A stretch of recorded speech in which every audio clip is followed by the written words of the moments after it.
We all have experienced this at some point in our lives. We get overwhelmed by choice, having so many things we want to do and accomplish, but don't even know where to begin with. The issue often stems deeper than simply an unorganized calendar, a foggy brain, a cluttered email, promotions, emails, news, ads, and spam. I think it actually originates back to how we deal with things. In our house, office, careers, personal lives, we all have that one thing that we're not fully on top of. For some people, it's their health. For others, it's poor attention. Others just have a really messy room. And no, that's not my room. Of course not. Definitely not. Last year, during that work from home area, I was working in the clinic. Anyways, I noticed a trend. I have been waking up to a series of emails. I'm sure you have experienced this feeling at some point in your life. You clean up your email, you get on top of it, go about your day, and come back towards the end of the day, find it messy, cluttered. Everything you've worked on in the morning has been undone. This was a trend in my life, and it all stems from this one thing: noise. No, not that noise, this noise. And it all stems from the way we operate modern lives. And I blame it on how we spoil technology. Just let me elaborate for a second. At first, email was the only way people communicated online. The very first email message was sent 50 years ago,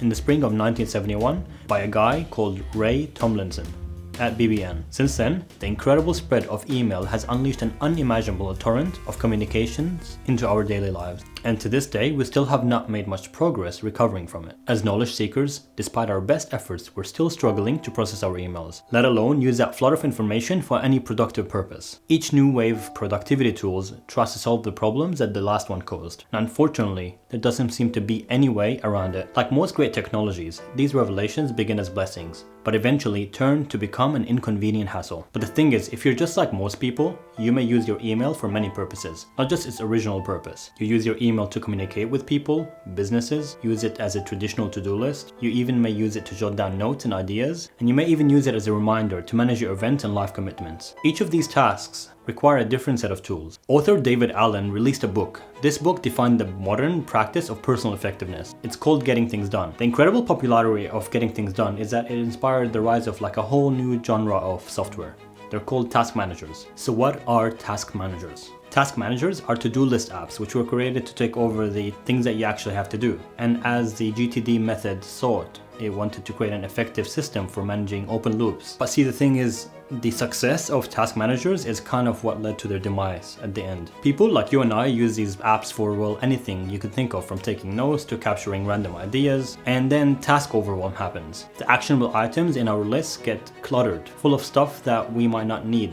Things that are not urgent get mixed up with things that are urgent, and you never know what to prioritize because you're putting everything into that one task. It's kind of like waking up to a messy room and you don't know where to start from. Our to-do list became too complex with all kinds of information. It didn't help that some of the items were unimportant or weren't, well, actionable. And as a result, your task list became a less effective method of doing things. Instead of helping you get like things done, it started acting as a catalog of your wishes, dreams, insights, surprises from your day. So next up, we're going to talk about another wave of productivity software. They're called note-taking apps. The earliest one I could recall is the classic notepad in Windows. It gradually transitioned from anything from Word documents to more polished solutions like Evernote, Google Docs, Simple Note. These are all apps that we use day to day in our lives, and these apps, well, they offered an incredible speed and versatility compared to what we previously used writing on a notebook or a pen. You know, it allows us to sort things out into spreadsheets and documents, databases. They helped us edit content within a single note with a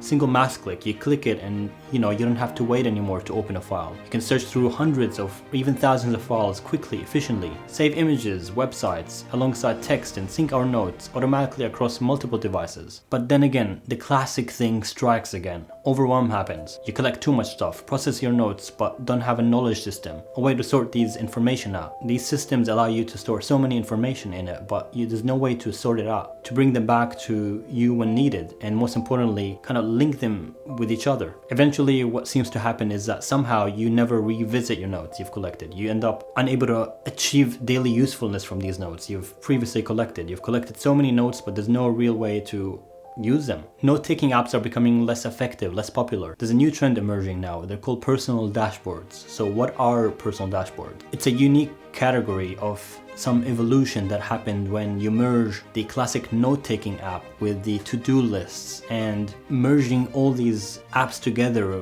along with your calendar in a way that syncs in an efficient way, and it's a system that acts as a, well, document management system. Allows you to create personalized dashboards that include different types of content. Dashboards that help you link to documents and data to see the big picture. They allow state-based information, organized based on logic, rules, deadlines, priorities. A personal dashboard is simply what you want it to be. It's a way to organize all these things into one place. It helps you take action by guiding your, well, daily decision into actions, and by doing so it helps you get things done. Kind of what the author was looking to do. Dashboards need to be, proactive and responsive. They need to help you change requirements. They need to adapt to you, the way you handle information, and display it at any given time based on your preconditioned rules, and it helps you change things within your digital environment in a way that works for your own workflow. The reality is that everyone will have their own unique sets of needs and wants from a productivity system.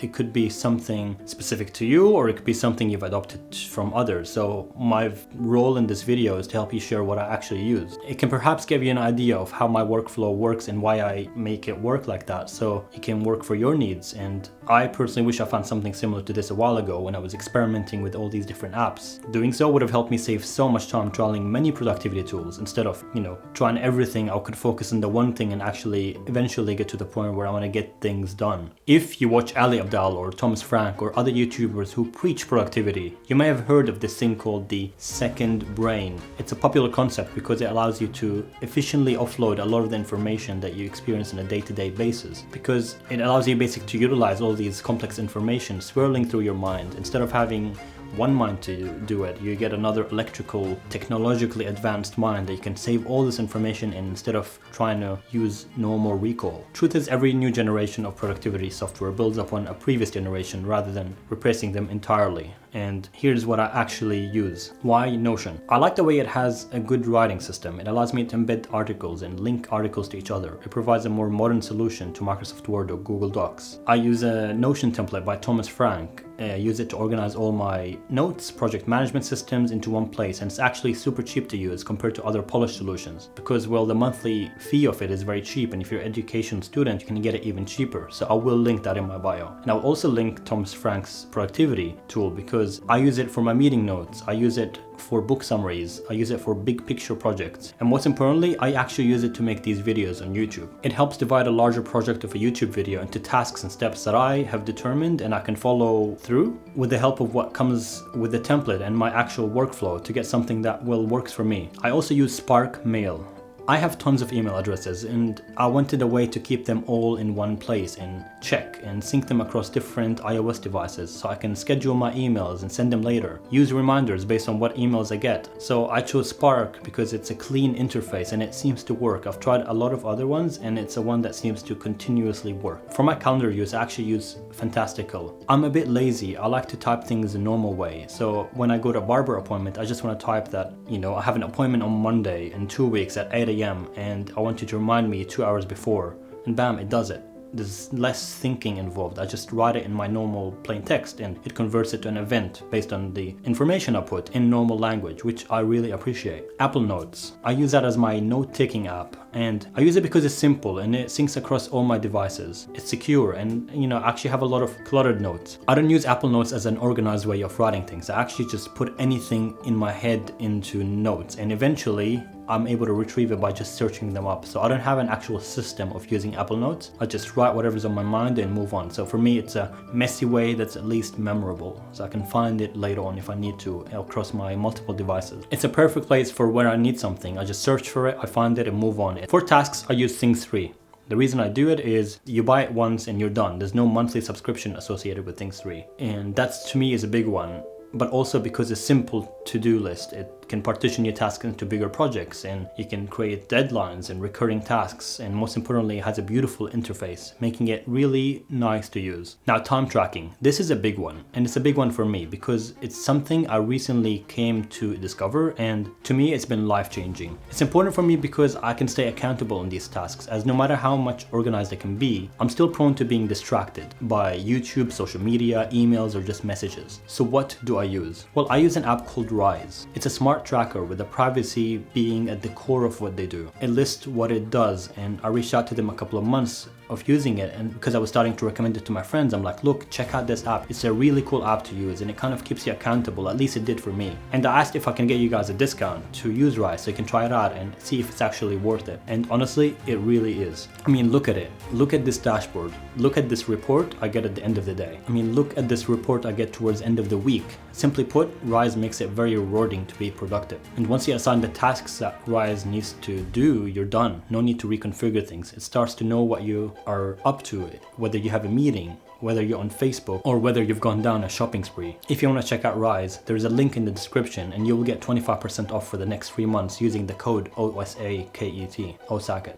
Give it a go. Trust me, it's worth it. All these tools and these productivity hacks only matter if, they help you get more work done more efficiently, and if it really helps you get back more time so you can do what you really enjoy doing. Remember, the only reason you're going down this productivity route is to help you achieve your goals, and that starts by identifying what you want to achieve, then work backwards from there. You might be surprised how some tools can really change the way you work and how quickly you can start getting things done more efficiently. Thank you so much for watching this video. If this is your first time here, please consider subscribing to my channel. A like will go a long way in boosting the YouTube channel algorithm, so I can make more content like this, and I will see you all in the next one. Thank you so much for watching.